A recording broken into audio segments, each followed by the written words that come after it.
preaching this morning is entitled, Loving God or Heartedly. Mahalin ang Diyos ng buong puso. Okay, yan ang tatalakayan po natin. Titingnan po natin kung nasusunod nga natin yung the foremost and the greatest commandment of God. At alam niyo po, in the book of Hebrews 11:6, you cannot please God without faith. Hindi mo pwedeng lukurin ang Diyos kung hindi ka nananalig sa Kanya. At pag ikaw ay nanampalataya sa Kanya, kailangan maniwala ka na may Diyos na tumutulong sa iyo. Yan ang pananampalataya. Tingnan natin ang Old Testament tayo. This is the Shema of Israel. Pag sinabing Shema, Jewish confession of faith, ito po yung pagpapahayag ng mga Hudyo ng kanilang pananampalataya. Pag sinabing Shema, okay, napakalalim po sa kanila yan. At ito po yung hindi nila kinahiya na kanilang pananampalataya. Kaya kung babasahin po natin yan, wala kayo napuna. Okay, hear, O Israel. Yan ang Shema nila. O yung hear. Yan yung pinakano natin. Yan, makinig kayo. Kaya pag nangangaral ang ating Panginoon, yung mga may pandinig ay makinig. Lagi niya sinasabi yan kung siya nangangaral. Bakit po? Kasi spiritual to eh. Yung pandinig mo na literal, okay, nakikinig ka. Pero yung spiritual, yung mas malalim pa, ito yung papakinggan natin. Ano yung dapat natin pakinggan? Sa Old Testament, Hear, O Israel. The Lord our God, the Lord is one. Ang sabi niya, ang Panginoong Diyos, ang ating Panginoong Diyos, ang Panginoon ay iisa. Yan ang pakinggan natin. At yan ang pinaka-greatest commandment ng Lord. Pinaka-mahalaga. Ngayon, ang sabi niya sa verse 5, mahalin mo ang iyong Diyos na buong. You shall love the Lord your God with all your heart. Diyan lang muna tayo sa heart. Tatakalakayin sa susunod na yung soul, sa susunod na yung strength, at susunod na yung mind. Okay? Kasi kailangan malaman po natin kung gaano kahalaga yun. Kasi first commandment ng Lord to eh. The foremost and the greatest commandment of God is loving God wholeheartedly. Paano natin mamahalin ang Diyos na buong puso kung hindi mo siya kilala? Amen? Madaling isaulo, madaling basahin, pero yung connection, yung relationship, tingnan po natin. Amen?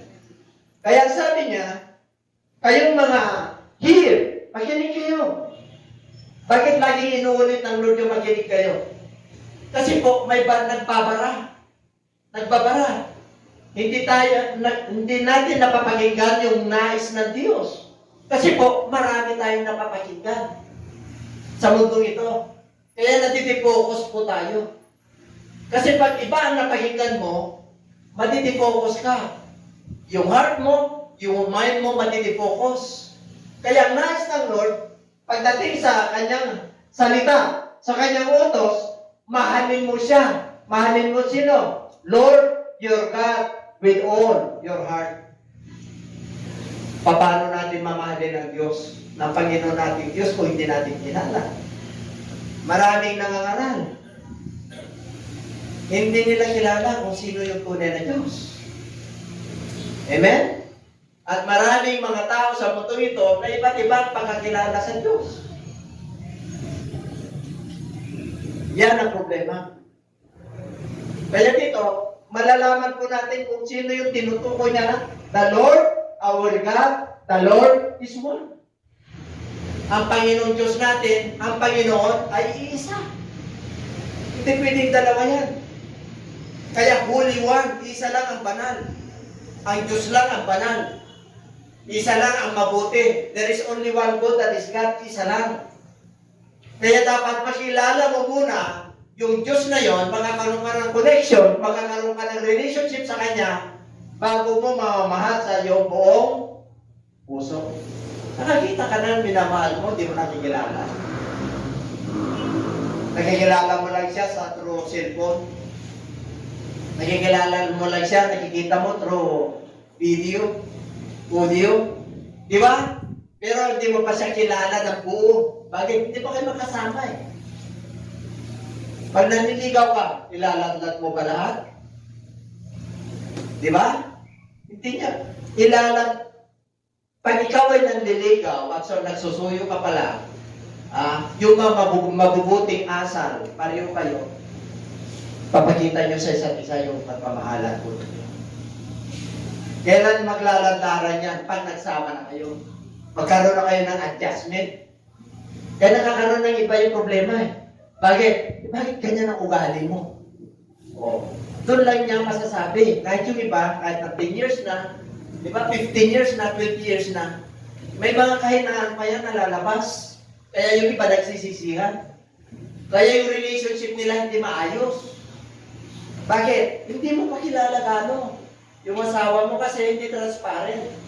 Dapat one place na kayo. Amen? Ang mag-asawa sa harapan ng Diyos ay isang laman. Pag tumingin sa mag-asawa, isa na lang kayo. Hindi kayo dalawa. Kaya pag nasasaktan yung isa, pareho kayo dapat nasasaktan. O kaya hindi pwedeng ilaglag yung isa. Paglalaglagan kayo pareho. Hindi obra. Hindi ba kayo? O kaya ganito rin yung relationship natin sa Lord. Paano tayo magkaroon ng relationship? Itinuro niya ba yan? Tinuro niya po yan sa verse 6. Wala dyan, di ba? 6, 7, and 8. Basahin ko na lang po sa inyo. Palampakan natin ang ating Panginoon. Yung palampakan na pinagpala. Ang sabi po roon, sa 6, and these words which I command you today shall be in your heart. Saan daw? Ang salita niya na inuutos siya ngayon ay isa sa puso, hindi isa sa puso. Kayo ba'y naniniwala na maraming nakikinig sa puso lang? Paglabas, wala na. In the abundance of the heart, the mouth speaketh. Saan nagagaling yung marumi? Saan? Sa puso. Kaya yung puso na wicked, ay, lalabas po yan, wicked din. Kaya nais ng Lord, paano mo siya mamahalin wholeheartedly. Diyos yun, Espiritu yun, dapat makilala mo siya. Saan mo makikilala? Sa Scripture. Kaya kung ang Diyos natin na sinasamba ay Diyos na tradition at wala sa Scripture, ay, hindi mo kaya mahalin yan. Mahal mo lang yan through your lips, hindi galing sa puso. Galing sa puso. Pwede mo bang mahalin ang Diyos na galing sa puso? Yes. I love the Lord. Pero yung gawa niya, hindi sa Diyos. You must love Him through your word and through your words. Love Him with all your heart in words and in deeds. Maraming Kristiyano. Kristiyano in words, pero sa gawa, hindi Kristiyano. Yung iba, namimili. Pero ang nais ng Lord, mahalin mo siya ng iyong buong puso. Walang partial. Pag sinabing buo, no reservation. Walang partial kung ano yung kakayaran mo at tapis mo, yun ang gawin mo para sa Diyos. And everybody say it. Amen. Kaya sabi niya, ilagay niyo sa inyong puso ito. You shall teach them diligently to your children. Ituro niyo sa inyong mga anak. Diligently, pagsikapan ninyong ituro sa 6-7 yan. Okay. Teach them diligently. So number 1, ituro niyo sa inyong mga anak. Mag-uusap kayo sa bahay when you talk to them in your house, when you, kapag yun nakaupo, Kung kayo'y naglalakad, at kung kayo ay nakahiga, at kung kayo'y babangon, thou shalt bind them for a sign upon thine hand, and they shall be as frontlegs between thine eyes. Ituro mo yan. Ano yung ituturo mo? Pakinggan mo. Ano pinakinggan mo? Na isa lang ang Panginoong Diyos. Teach them diligently. Turuan mo sila, sikapin mo, ulit-ulitin mo. Kasi hindi pa nagsisingkin, hindi ka mo pa mapasok. Kaya huwag kang magsawa na turuan sila. Habang kayo nakaupo, habang kayo naglalakad, habang kayo nasa higaan, at batin dito. Yung kanina teach, ngayon side. Ano naman yung side? Isa teach, sunod sign. Ano yung sign? Ano yung palatandaan? Hindi nila kinahiya. And thou shalt bind them, ipulupot mo bilang palatandaan saan? Sa kamay. At sa frontlets between thine eyes. Itali. Dito, ano itatali? Isa lang ang Panginoong Diyos. It's sign. Ano pa yung sign? Pag nasa bahay ka. Meron pa yan eh. Ilagay mo, isulat mo. Isulat mo sa amba. Kanina sign, ipulupot. Kanina text, number 3. Sa 8 po yan. Ano yun? Pag may bahay ka, isulat mo. Sa amba ng bahay mo na meron kang isang Panginoong Diyos. Ginagawa niya ba yan? Sa ating panahon? Saka na lang natin pag-usapan yan. Kasi nasa first, lang tayo, loving the Lord wholeheartedly. Yun ang first series natin. Yung second series, loving the Lord with all your soul. Third, loving the Lord with all your strength. Fourth, loving the Lord with all your mind. Nasa first pa lang tayo. Sa susunod na linggo na po yun, Lord willing, palapakan natin ang Diyos. Napalapan natin ang pala. Yes! Sarap.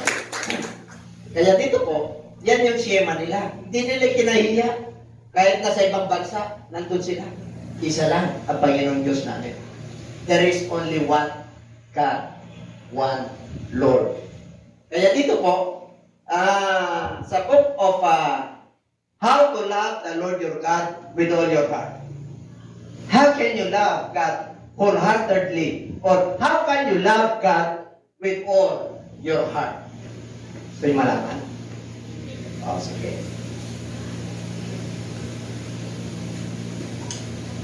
The heart is deceitful above all things and desperately wicked.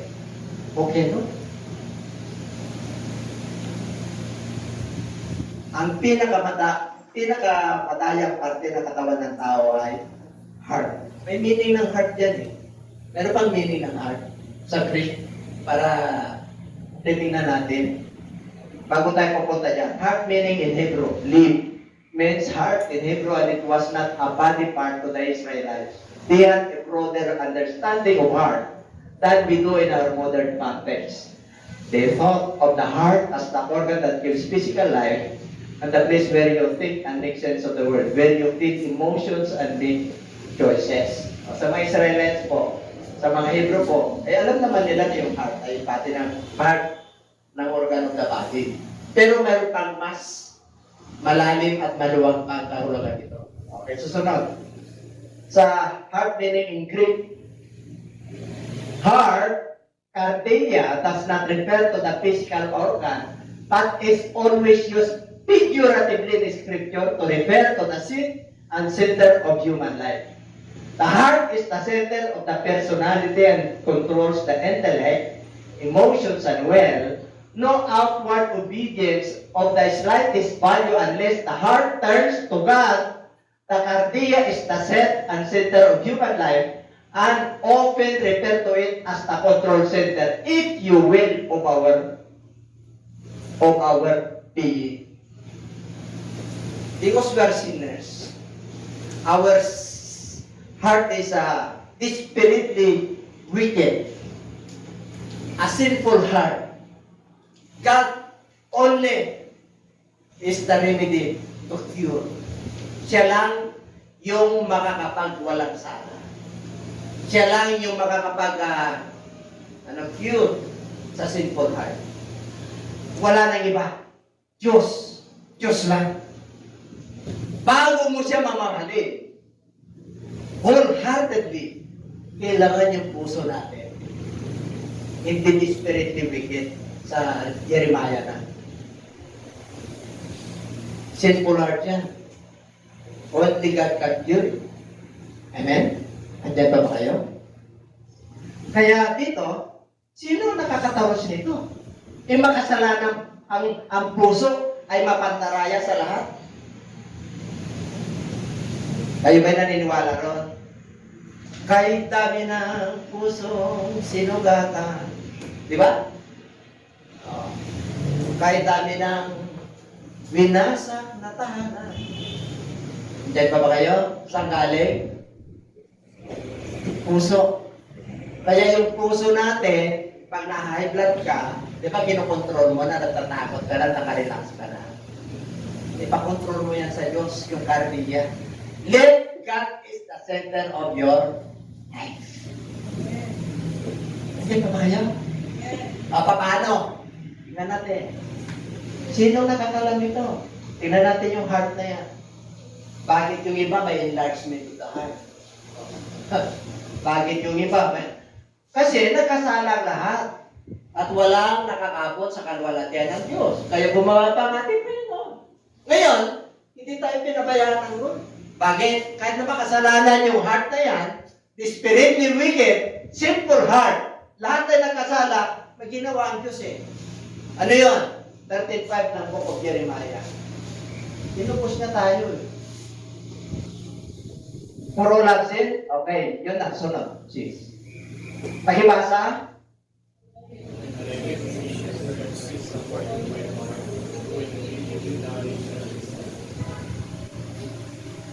Hindi nagkulang ang Diyos. Nagbigay siya ng mga pastor. Saan galing yung mga pastor? Saan? Sa puso ng Diyos, hindi sa organization.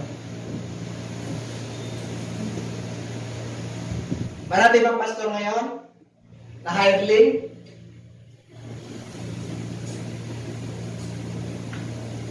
Alam niyo ba yung ko sabihin na hireling pastor? Ginawa nila yung pastorin ng provision. Binabayaran. Pastoring, according to God's heart, is a vocation. Vocation is the highest calling, the divine calling, and the holy calling. Wala nang higit pa yan. Kasi ang tumawag sa iyo ang Diyos.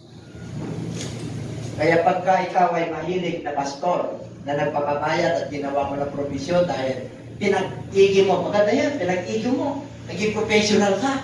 Okay yan, pero kung ang motibo mo, you capitalize your faith, delegates, delikado, mapapahama. Amen?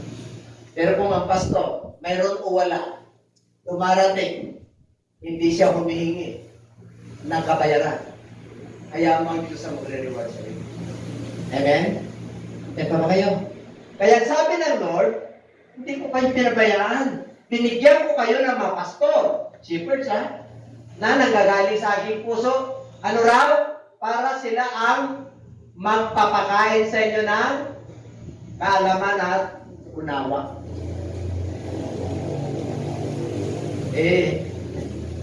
Yung pagkakilala lang sa Diyos mahirap na Kaya dami relihiyon Amen? Dami. Bakit? Yan lang dapat, yung pastor na totoo, may knowledge ka, may understanding ka tungkol sa Diyos. Ang dami, ang galing mo mangaral, pero hindi mo kilala yung tunay na Diyos. Di ba rin wala? Hindi ba kayo? Kasama ko ron, We must test our faith. Is the spirits? Face yourself. Kung ating pinapangaral, talagang nasa Bible. At sa guided tayo ng Holy Spirit. Yung iba, hindi naniniwala sa speaking tongues Hindi naniniwala. Noong paraw yun. Ang Diyos ay hindi nagbago. Siya ang Diyos mula noon hanggang ngayon. 38 ng Book of Hebrew, He is the same yesterday, today, and forever. Hindi nagbago ang Diyos yung nagsalita dyan. Panahon ni Moses. Hindi nagbago yun. Hanggang ngayon. Palakpakan natin ang ating Panginoon. Binigyan tayo ng mga pastor. Kayo ba'y naniniwala na hindi perfecto ang pastor? Maraming pastor, magagawa ng Diyos. Hindi perfecto yan. Isa lang perfecto ang Diyos. Tayo rin. Di ba? Meron tayo ngayon na don't expect too much to the man of God. Pag nagkamali yan, nakita mo yan. Huwag ka matisod yan, hayaan mo ang Diyos na magturo sa kanya. Amen po? Huwag mo siyang turuan. Bakit? Man of God yan Pinili siya ng Lord Yung iba gustong turuan, nagkamali lang yung pastor. Gusto nila sila na magturo. Galing. Yan pa ba kayo? Meron talagang tinawag ng Diyos. Kaya, hindi pwede tayo pastor-pastoran dito. Amen? Ay, meron qualities ng pastor Meron qualities ng bishop Meron qualities ng elder May mga, merong mga, yung criteria nasa Bible. Di ba? Fix. Cast away from you all the transgressions which you have and get yourselves a new heart and a new spirit. Binigyan ko kayo ng lahat ng mga pagsalansang ninyo na inyong nagawa. Okay, get away. Ibig sabihin, at bibigyan ko kayo ng bagong buddhi, new spirit, or why should you die, O house of Israel? Sunod. I will give you a new heart and put a new spirit within you. I will take the heart of stone out of your flesh and give you a heart of flesh. Binago na ba tayo ng Lord? Wala na tayo naging mananampalataya? Okay? Yung dati nating pusong bato, wala na. Yung pusong mamon, nandiyan pa? Matitiso rin. Tagal mo na sa pananampalataya, hanggang ngayon, di ka pa natuto. Kasama ko ron. Diyan pa ba kayo? Bakit tayo dapat matuto? Bakit dapat tayo tumibay? Nais ng Diyos yun para makuha natin yung blessing niya Ipangako ng Diyos yun papagpalain kita. Bakit? Inuna mo, minahal mo siya. Wholeheartedly. Pag sinabing wholeheartedly, hindi ibig sabihin ng Diyos na ganito po. Okay? May pagmamahal ka sa asawa mo. Tama? May pagmamahal ka sa kapwa mo. Yung trabaho mo, pinag-iigi mo kasi mahal mo ang pamilya mo para may pantustos sila. Kaya nga nagsusumikap para may promotion ka at darating ang panahon, papagpalain ka ng Diyos. Kaya nagsisikap ka. Amen? Yung pagmamahal dito na sinasabi ng ating Panginoon sa spiritual, sa gawain. Pag sa gawain ng Diyos, abay, ano ka? No reservation, no regret, no retreat, no reservation. Pag gawain ng Diyos, abay, yes, amen. Yan pa ba kayo? Hindi yung naudlot, hindi. Atin ako, punta ako. Tapos, mayroon lang konting problema, may testing of faith, di na nakapunta. Paano mo sasabihin na minamahal? Kilala mo na yung Diyos mo. Kilala natin. Pero pag naglilingkod ka sa Lord at minamahal mo ang Diyos, wholeheartedly, mahal mo yung kapwa mo. Hindi pa ba kayo? Sinabi na Lord Greatest commandment, love Him. Second greatest commandment, love others, the same way you love yourself. Oh, paano mo masabi na, I love you Lord, pagka-Sunday, praise the Lord, hallelujah. Tapos yung sarili mong nakikita kapatid mo, hindi mo siya minamahal. Yung sa loved ones mo, hate ka sa kanya. Hindi mo maalis yun, minsan hate ka eh. Pero wag mo alagaan sa iyong puso. Kasi mag-ugat po yan. Pag nag-ugat yun, ako, dadami po yan. Hanggang mainis ka na, kakaaway na ka, mag-burst out na isang araw yan. Yung mag-burst out, yung sasabog yan, parang granada. Yan, di ba? Maraming ginawa sa akin, oh. Ikaw mismo maka-high blood eh. Oh, kailan mag-burst out. Tama. Oh, yun, mas maganda. Nandiyan pa ba kayo? Kaya sabi ng Lord, yung mga nakakatisod, sabihin mo sa kanya, tisod ako sa iyo. Bakit? Hindi niya alam eh. Hindi niya alam eh. Kasi may mga tao na hindi nakatisod. Totoo po yun. Oo. May mga tao na kahit na may nagawa, nakangiti. Nakakita na kayo ng tao na masama na yung ginawa, baliwala. Nakita na kayo? Meron? Marami. Marami. Kala nila tama yung kanilang ginagawa. Oh. Kaya pag mananampalataya ka, sabihin mo sa kanya, lalo na kung pareho mananampalataya, medyo open ako sa iyo. Bakit ka open sa akin? Ay, ganun ba? O, ganun ba na open ako sa iyo? Kasi ugali ko na ito, dala-dala ko eh. Wala ng bata ko hanggang ngayon. Kaya nga, sinasabi ko sa iyo. O, yan pa ba kayo? Yan sarap ng puri niya, tapos nandun ka sa likod. Ang Diyos na yung puso, tuturuan ka ng Diyos na magmahal sa iba. Tuturuan ka ng Diyos na umunawa sa iba. Tuturuan ka ng Diyos na kaya mo yan. Bakit? Siya yung inuna mong minahal eh. Ang problema, ang una nating minamahal, ano? Ano? Sarili natin, siyempre. Ano pa? Trabaho. Ano pa? Pamilya. Hindi, okay lahat yan. Yaman sa mundo, okay lahat yan. Okay, walang problema, pero iwanan mo lahat yan. Iwanan mo lahat yan. Makakalimutan ka rin. Nandiyan ba kayo kahit na hero ka? Ang may iwan lang sa'yo, monumento. Tuwing birthday mo lang. Kaya may mga Rizal, di ba, Brother Rizal?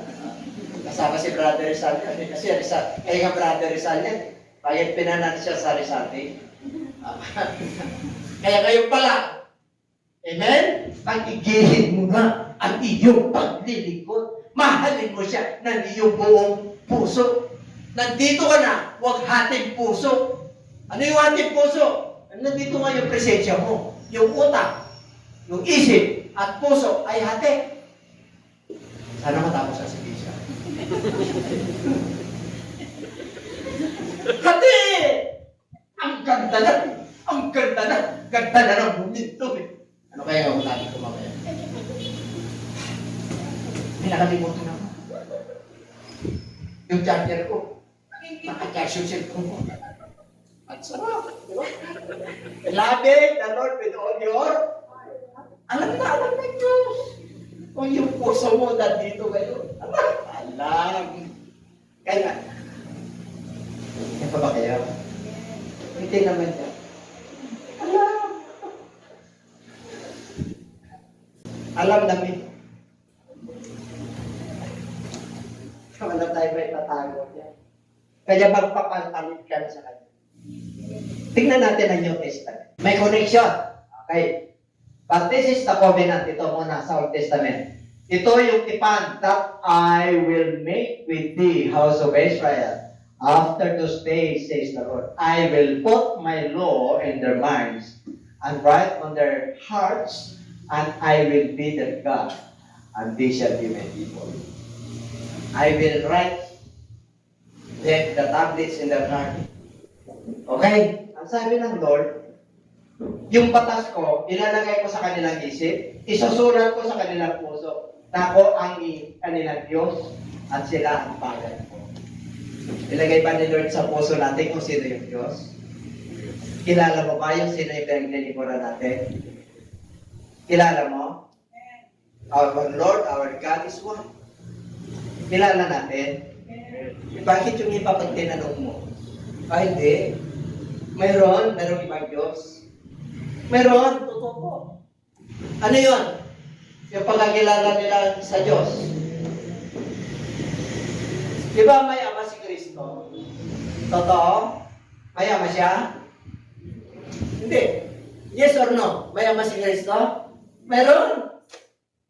Yung tinatawag niya, Ama ko, bakit mo ako pinabayaan? Nung nasa cross siya.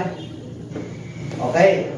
Yung Ama na tinatawag niya, Tatay Oscar, Anak Doming, gano'n ba yun? Hindi po, laman yun. Pag sinabing Ama ko, Espiritu yun. Yung Espiritu ng Ama ay nakay Kristo. Hindi ibig sabihin dalawa. Hindi ibig sabihin nung sinabi niya sa crucifixion, Father, why hast thou forsaken me? Bakit? Ang Espiritu ba na ipapako? May papako ba ang Espiritu? Invisible ang Espiritu. Ang ipinako ay yung katawan. Bakit? Ama ko, bakit mo ako pinabayaan? Hindi niya kayang tanggapin yung kasalanan kasi banal siya. Diyos siya! Hindi niya pwedeng akuin ang kasalanan ng sanlibutan. Kaya lang ginawa niya yun para sa ating lahat. Para tayo ay maligtas. Kaya kahit na iniwan niya yung trono niya, nung Lord siya, Lord, pag sinabing Lord, nakikita. Nagkatawang tao, ang Diyos. Sino nagkatawang tao? Sabi nila si Kristo. Hindi po. Kaya maraming mga ngaral, tanongin mo sino nagkatawang tao? Si Kristo. Ang sabi ng Bible, ang nagkatawang tao yung salita. Tingnan natin. Pag sinabing New Testament, pagdating ni Kristo, di po ba? Ang Old Testament, si Moses siya. The law. Pag sinabing law, ang sumulat niya si Moses, 5 po yan. Genesis, Exodus, Leviticus, Numbers, and Deuteronomy. Binasa natin po kung Deuteronomy 5 books. Number 5. Ngayon, yun lang muna. Kasi di pa ako tapos. For the law, having a shadow of the good things to come, and not the very image of the things, can never be the same sacrifices which they offer continually year by year, make those who approach perfect. Ang law, the shadow, anino yan? Yung mga darating na mabubuting bagay. Anino? Ang perfect yan, ang kaganapan ng lahat ay si Kristo. Therefore, okay, pag sinabing nasusulat, how the Scripture present God or Lord Jesus Christ. Paano siya pinresent? Prophetic. Nasa prophecy siya eh. Nasusulat siya eh. Amen? Yung sinabi ng Lord na in the beginning God, may ano ba yun? Nakakita? In the beginning, God. Sino yung pasimula? God. Pag sinabing God, eternal. Walang umpisa, walang wakas. Kaya yung nagsalita doon, in the beginning, God created the heavens and the earth. Yung nagsalita, bumaba. Kaya sabi sa John chapter 1, verse 1, in the beginning was the Word. And the Word was God. Oh, yung Word was God in the beginning. And the Word was with God. Kasama niya na. Hindi magkaiwala. The same was in the beginning with God. Oh, the same. Di isa lang yung Lord God. Bumaba. Bakit bumaba? John 1:12 eh. Binigyan tayo ng karapatan na maging anak ng Diyos sa lahat ng nananalig sa Kanya. Sa 13, tayo po ay hindi na pinalang sa laman, sa Espiritu sa kalooban ng Diyos. 14, at ang salita ay nagkatawang tao, nanahan sa atin. Punong-puno siya ng biyaya at punong-puno ng katotohanan. And everybody say amen. Basahin nyo na lang yan. John chapter 1, verse 1 up to 3. John chapter 1, verse 12, 13, and 14. Basahin nyo na lang po yan. Okay? Ito, nasusulat. Hula, prophetic, ang pagbabalik, pagdating ng ating Panginoon. Therefore, the Lord Himself will give you a sign. May palatandaan na siya ay Diyos. Ano yun? Behold, the virgin shall conceive and bear a son, and shall call his name Emmanuel. Matthew chapter 1. Behold, the virgin shall be with child and bear a son, and they shall call his name Emmanuel, which is translated, God with us. Ilang taon ang pagitan ni Isaiah kay Jesus Christ? Less than 1,000 years. Nahulan siya. Yan pa ba kayo? Kailan isinulat ito? Nung binasa natin, 2,000 years ago. 2,000 years ago. Kaya, sa prophetic po yung pagpabalik niya, tingnan natin kung sino yung Diyos natin na sinasamba para mamahalin natin. For unto us a child is born, unto us a son is given, and the government will be upon his shoulder, and his name will be called Wonderful, Counselor, Mighty God, Everlasting Father, Prince of Peace. Sino na yung papanganak na lalaki? Si Jesus Christ yan. Less than 1,000 years ago. Kailan pinanak? 2,000 years ago sa panahon natin ngayon. Pagitan po ng model niyo. Oh, may papanganak. Ano yun? Kanina, God is with us. At ang pamamahala ay nasa kanyang balikat. At ang kanyang pangalan ay tawagin kamangha-mangha. Kamangha-mangha ba pangalan ni Jesus Christ? Yun, lumalay sa demonyo. Ano pa? Siya ang ano yung kanselo sa Tagalog? Tagapayo. Kaya kung may problema ka, tagapayo mo si Jesus Christ. Ang gagamitin ni Jesus Christ yung mga man of God na sumusunod sa Kanya. Amen? Alam niya, ito yung problema mo. Kahit na anong klase problema yan. Huwag kayong mahiya. Na lumapit sa man of God. Siya yung makapangyarihang Diyos. At walang hanggang Ama. At prinsipe ng kapayapaan. So kilala mo na yung Diyos na tinutukoy ito. Sino yun? Bakit yung iba hindi nila tanggapin na si Jesus Christ Ama? Mahirap. Bakit? Hindi mo ma-express yan kung hindi nakasulat sa puso mo. Wala na magtuturo sa iyo. Bakit? Sila naglagay eh. Kaya kung hindi nila mabanggit na si Jesus Christ ang Ama, may problema. Sige, pero si Father, oh. Kaya kunti lang makapasok eh. Hindi ako nagsabi nun, sinabi niya sa Matthew 7:21. Maluwag ang daan ng kapamakan. Ang katotohanan ay nakakapunta na bibilang lang doon. Hindi sila kasi maniwala na yung trono sa langit, isa, akala ng iba tatlo.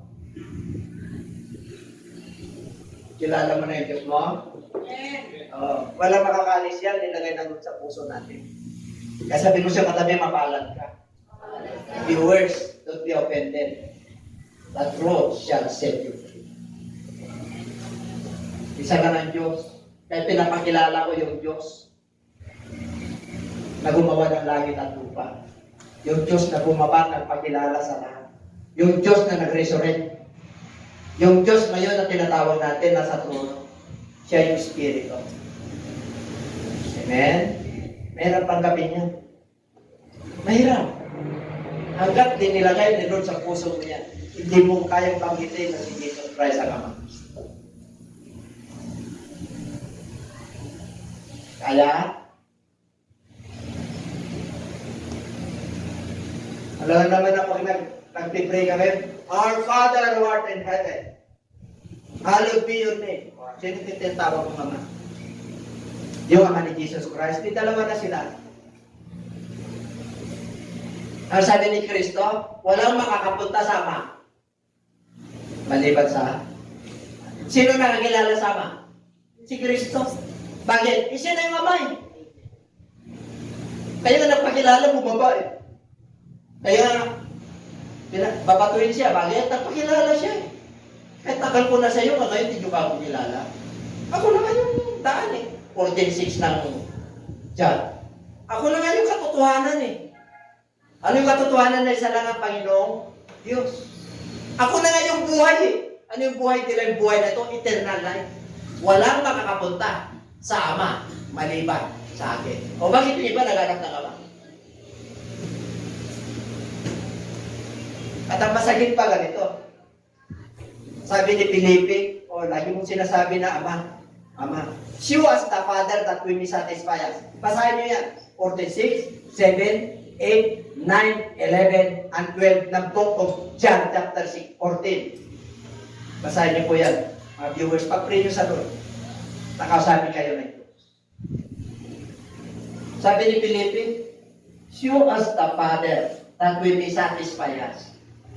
Filipe, tagal ko na, mga alagad, tagal ko na sa inyo, kasama niyo ako eh.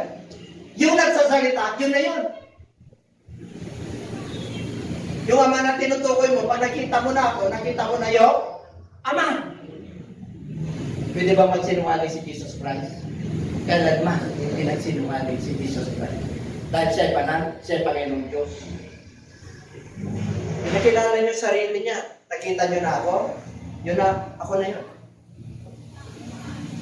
Kaya nung sabi ng Lord sa kanila, okay, palapakan na natin ang Lord. Palapakan. Hindi sila maniwala rito. Yung papanganak, yun ang everlasting Father. Ay, grabe. Nakakalungkot eh. Kaya sabi ko kay Pastora, hindi na ako magsisigaw. Kasi ipapadama ng Lord yung pag-ibig niya sa lahat ng tao. In-emphasize ko lang po, kaya wag kayo ma-open po. Mga kasama kong preacher, pray po tayo lahat. Kilalanin natin kung sino yung nag-isang Diyos. Magkakasama na tayo. Pero pag hindi nyo kinikilala yung nag-isang Diyos na nasa Scripture, galing sa Israel, at yung nakaupo sa trono, wala tayong magawa. Hindi tayo magkaisa. So all this was done that it might be fulfilled which was spoken by the Lord through the prophet. Lahat ng mga nangyari kay Jesus Christ, nasusulat. Prophetic na yan, naka-prophecy. Darating ang Panginoon Diyos, tatawaging Emmanuel. Ibig sabihin Diyos yan, nasa sabsaban. Bakit Diyos yan? Yung mga angel nagpuri. Yung mga pastor, nakita nila eh. Ilang angel? Thousands. Ang sabi ng Bible, nagpuri sila sa taas. Ipinanganak. Bakit hindi siya Diyos? Yung tala ay lumabas eh. Kung saan nandun yung tala, biro mo yung spotlight niya, tala. Bituin. Biro mo, binigyan siya ng regalo, bata pa lang. Wala naman nagsabi sa kanila. Sino nagbigay ng regalo? Wise men.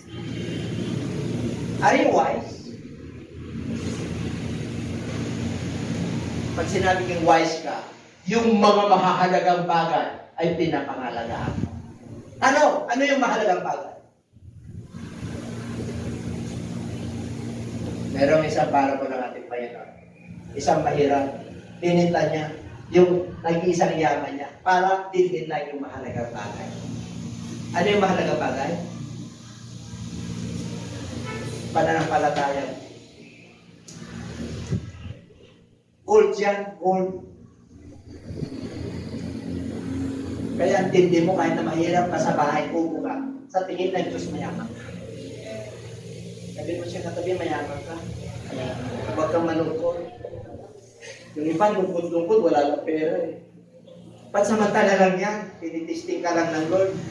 Pero makakaraos ka. Sabi mo siya katabi, makakaraos ka. Kahit na wala kang pera, kakain ka. Pinapakain niya nga yung mga ibon eh. Wala kang anak buhay, magtaka ka. Naman, kumakain ka, may merita ka po. Taka ka, hindi ka nang mamayaya. Katrabaho mo. Ang Diyos ang supplyan. May gagamitin ang Diyos para sa iyo. Pero teka lang, kasi kailangan naman maghanap ka. Anong hanapin mo? Tinawid natin eh. Humanap ka, humingi ka at ikaw ay bibigyan. Humanap ka at ikaw ay makakasumpong. Kumatok ka at ikaw ay pagpupuksan. Yung iba hindi humingi. Hindi humingi. Come what may. Come what may. Bahala. Ayaw naman ako. Diba? Ano pa ba? Do not think that I came to destroy the law or the prophets. I did not come to destroy but to fulfill. Ano niyo sa susunod na verse 18? Jot or titan, hindi ko babawasan, hindi ko tatagdalan. Ibig sabihin, kudlit o toldo, hindi masisira ang kautusan. Ang kautusan, pumunta ako para ganapin. Para hindi sirain ang kautusan at ang mga propeta. Sinabi nila, I did not come to destroy, but to fulfill. Who is the fulfillment of the law? Jesus Christ. Sino nagkumpleto ng batas ng Diyos? Si Jesus Christ.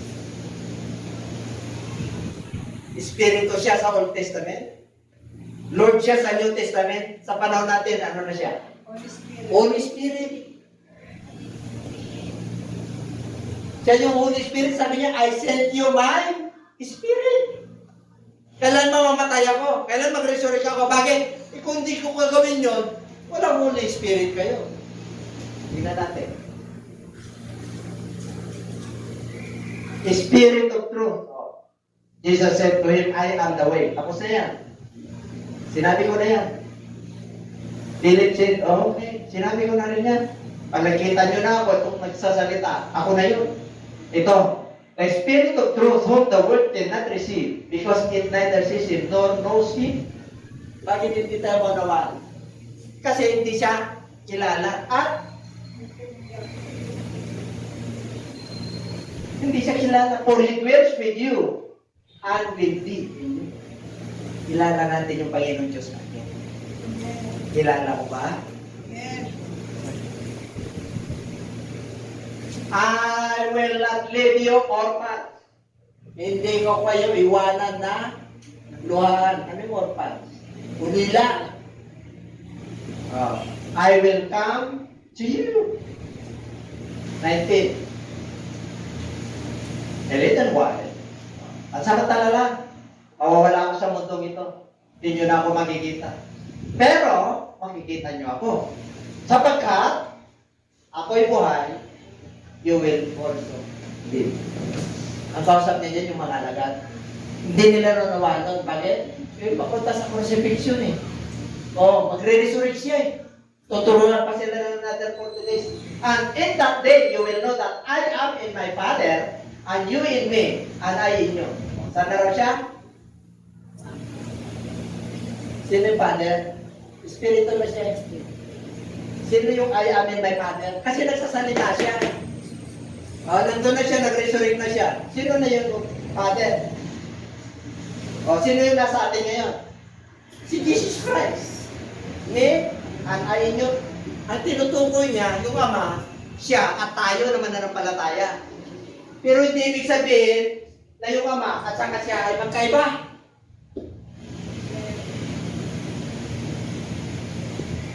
Ang Ama ay Espiritu.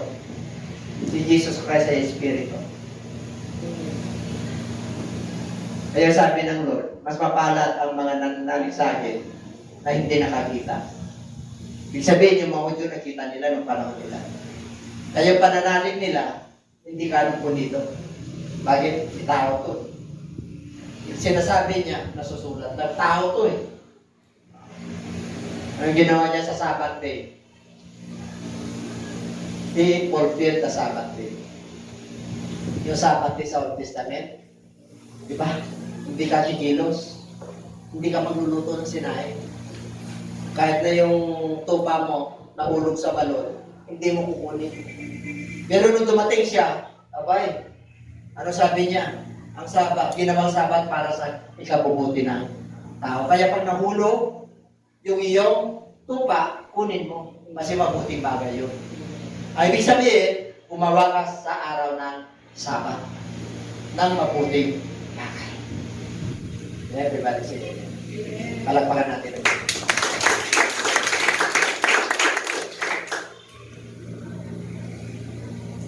Yung mga sumusunod sa aking kautusan ay nagmamahal sa akin. At yung mga nagmamahal sa akin ay minamahal sila ng Ama. And I will love him and manifest myself to him. Nagpapayag pa sa iyo si Jesus Christ. Nagpapayag pa pag nagbabasa kayo ng Bible. Diba? Bakit? Siya yung Lord God. Sa Old Testament, thousands na binanggit, Lord God. Sa New Testament, Lord God. Hindi sinabi, Lord and God. Kaya diretso. Bakit? Si Lord nagre-represent yung Ama nasa Kanya. Yung nag-resurrect, siya yun na yung Ama. Kaya Lord God. Yung God walang nakakilala, siya lang nakakilala. Kasi siya na yun.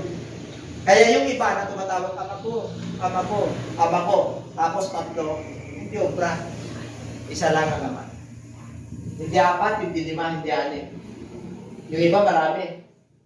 Maraming Diyos. Kaya tawag doon Diyos, yung Son. Ibig sabihin, hindi totoong Diyos. Ngayon, New Testament na tayo, However, when the Spirit of truth has come, He will guide you in all truth. New Testament, shadows to come. Dumating si Jesus Christ. Pag sinabing dumating si Jesus Christ, what is the gospel of the Lord Jesus Christ? Matthew, the gospel of Matthew, the gospel of Mark, the gospel of Luke, and the gospel of John. Why gospel? Good news. Ano yun? Diyan mo mababasa ang life, the ministry, the death, the burial, and the ascension. Diyan mo mababasa ang buhay ni Kristo. Sa apat na yan. Kaya may gospel. Pagkatapos nun, Book of Acts. Ano yung Book of Acts? Bakit Acts? Kasi mga gawa yun ng Holy Spirit. Tapos dumating na si Pablo. Yun yung mga epistles of Paul. Yun yung mga love letter sa mga mananampalataya. Kaya ipinahayag yung Gospel of John, Mark, Matthew, and Luke, yung buhay ni Kristo, na siya yung nasusulat, na siya yung tagapagligtas, na siya yung nag-resurrect, na siya yung Misaya, na siya yung tumubos, na siya yung pangako ng Diyos na buhay na walang hanggan. Siya yun. Wala nang iba. Ito ba kayo? Okay. Diretso. Sabi niya, ulit. Kasi meron ako i-emphasize. However, kaya nga, kung ang Espiritu ng katotohanan ay nakuha nyo, natanggap nyo, Holy Spirit. Ano raw? Half-truth? Half-truth? Makikilala nyo siya sa buong katotohanan, kagabayan kayo. For he will not speak on his own authority, but whatever he hears, he will speak and he will tell you things to come. Pag ikaw ay nakay Lord, ano ka? Advance. He will tell you things to come. Alam niyo po, pag na-inspire ng ang lingkod ng Diyos, may mga sinasabi na prophetic na hindi niya alam. 24 years ago, nangangarap na po ako, nagtitis na ako sa mga past 25 years ago. Or 30 years ago. Nangangarap na po ako, nagbabible teacher ako. Pero sinasabi ko, wala pang ano noon, wala pang cellphone. May cellphone analog. Mga, ngayon, nung nangangarap po ako, mga 1980s, mga analog lang. Sinabi ko, darating ang panahon, yung cellphone, makikita mo na yung kausap niya. Pero hindi ko pala. Wala pang mga dyan yun na magkakita na kayo. 1980s, analog lang. Yung malalaking cellphone na dala-dala mo, Di ba, Brother Boy? Yung parang PLDT. Yun naman dala-dala ko, tapos ang laki ng ano ko dito. Ang laki. Halo, analog eh. Analog. Oh. Automatic. Hindi ba kayo? Automatic. Hindi ko naman ano yun. Hindi ko naman alam yun. Bakit? Pag na-inspired ka, ginagabayan ka ng Lord sa tama. Ganon din po kayo, mga mananampalataya, na hindi pa nakakilala sa buo sa ating Panginoon. Pagkilala mo na si Jesus Christ, ang kanyang kabuuan, ang kanyang pagka-Diyos, yun yung mamahalin mong tunay. Wholeheartedly.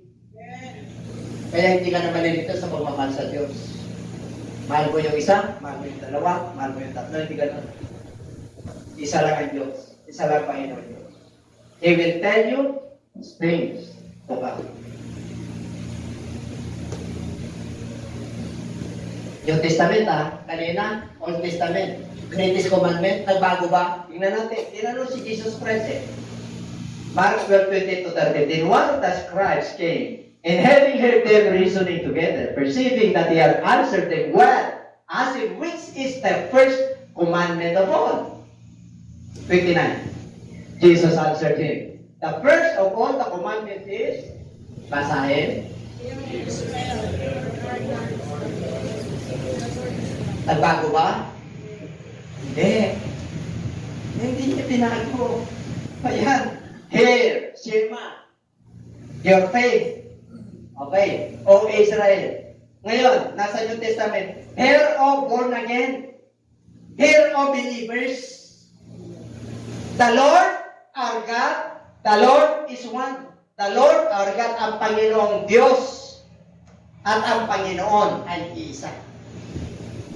Yung Panginoong Diyos yan, yung Panginoon bumaba, pinagkilala yung Diyos, nasabi niya, di ba kayo naniniwala na sa akin yung Espiritu ng Diyos?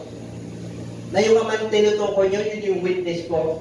Hindi nyo makikita yun, kasi nandito sa akin. Kasama ko yun.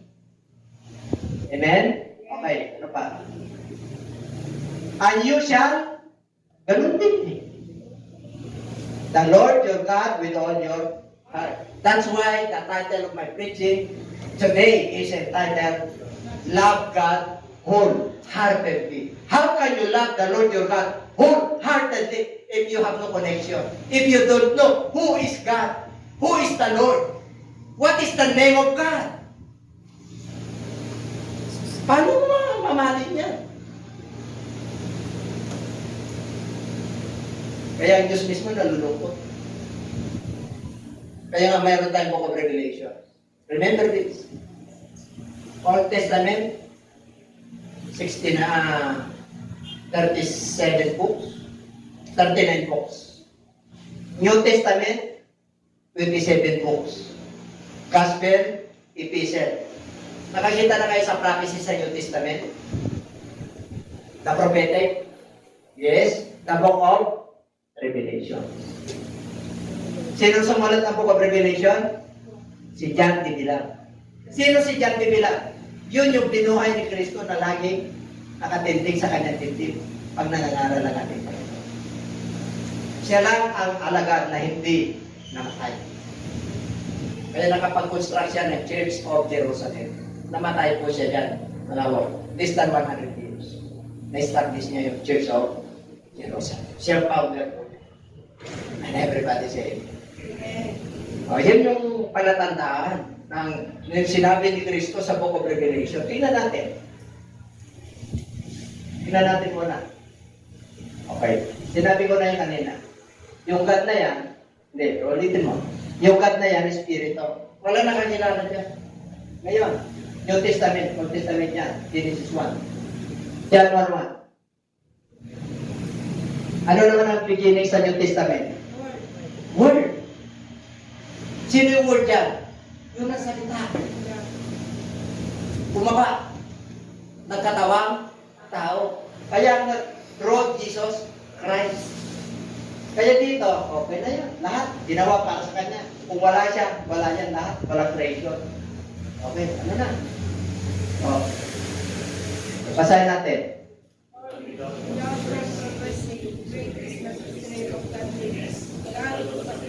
Sino raw ang nagpahayag sa laman? Hindi si Jesus Christ, di ba?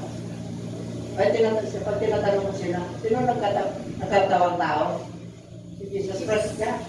Wala na tayong pagtatalunan pa. Ano yan? Hiwaga ang pagka-Diyos. Amen? Hindi pa ba kayo? Kaya, ano po? Justified in the Spirit, seen by angels, preached among the Gentiles, believe on in the Word, at naniwala kong mundo. Receive up in His glory, nakita yung ascension niya. Yung pag-alis niya, nakita eh. Nakita ng mga anghel eh. O pinatunayan ng Espiritu, ng banal na Espiritu. Ang Diyos ay nakatawang nakatawang tao. Sino lang nakatawang tao? Sino ang Diyos? Espiritu. May nakakita ba sa Diyos? Wala. Sino nagpayag na may Diyos na isa lang? Si Jesus Christ. Sabi niya nung nandito, ang witness ko ay ang Ama. Ano yung mga? Kasi di ba kayo naniniwala yung Ama na sa akin at ako sa Kanya? Ginawang dalawa, diktiran yung iba. May Ama, may Anak. Ganon. Espiritu yun. Pag Espiritu ng Diyos, buong sang katawan, Kanyang lulukuban. Wherever you are, you can reach God on our generation. We have the right access to God ngayon. Kasi wala nang seremonya ngayon eh. Na iahing yung kailangan matabang mabanan, walang kapintasan na tupa, ihalay, papatayin para yung dugo. Para pagtakpan ng kasalanan, wala na. Si Jesus Christ na po, 24/7. Siya po yung propitiation. Yung propitiation, ano ba yung Tagalog ng propitiation? Siya yung nagtatakip sa ating mga pagkakasala. Kaya sabihin mo siya katabi, you are justified by faith. Pinapanal ka na ng Diyos dahil sa pananampalataya kay Kristo. Amen? And everybody say amen. Okay? Meron pa ba? To whom he also presented himself alive after his suffering by many infallible proofs being sent by them during 40 days and speaking of the things pertaining to the kingdom of God. Nung nag-resurrect siya, tinuruan pa sila ng 40 days eh. Para maniwala lang sila na siya yung Diyos na Panginoon. Siya rin yung babalik. Amen? Sino ang hinintay natin? Pag nag-cast out tayo ng demon, anong pangalan? Sino ngayon nakapo sa trono? Tingnan natin. Kahabagan lang ng Diyos kung bakit siya nagpagilala sa atin. Kahabagan lang ng Diyos kung bakit tayo. And everybody say amen. Palapakan natin ang Lord. I am the Alpha and the Omega, the beginning and the end, says the Lord, who is and who was and who is to come, the Almighty. Sino yan? Tinutukoy ni John D. Bilal. Sino yung Alpha and Omega? Si Jesus Christ. Diretso. And he said to me, it is done. Tatapos na. I am the Alpha and Omega, the beginning and I will give of the fountain of the water of life freely to him who thirsts. Yung mananiwala sa Kanya.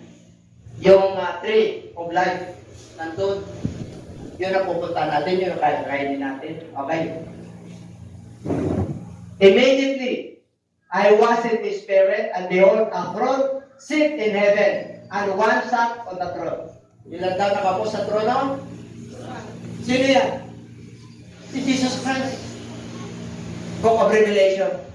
Mga preachers, mga co-workers, hallelujah, kahabagan lang ng Diyos. Kung nilagay ng Diyos sa ating puso, hindi na tayo tuturuan. Ang Holy Spirit na nagabay sa inyo. So pagpalayan na tayo lahat ng ating Panginoon, love the Lord, your God, with all your heart. Loving God, wholeheartedly. Kaya na may connection po kayo. Kaya makilala niyo yung Diyos na pinaglilikuran without any reservation, without any retreat, without any regret, without turning back. Yan ang paglilingkod sa Diyos.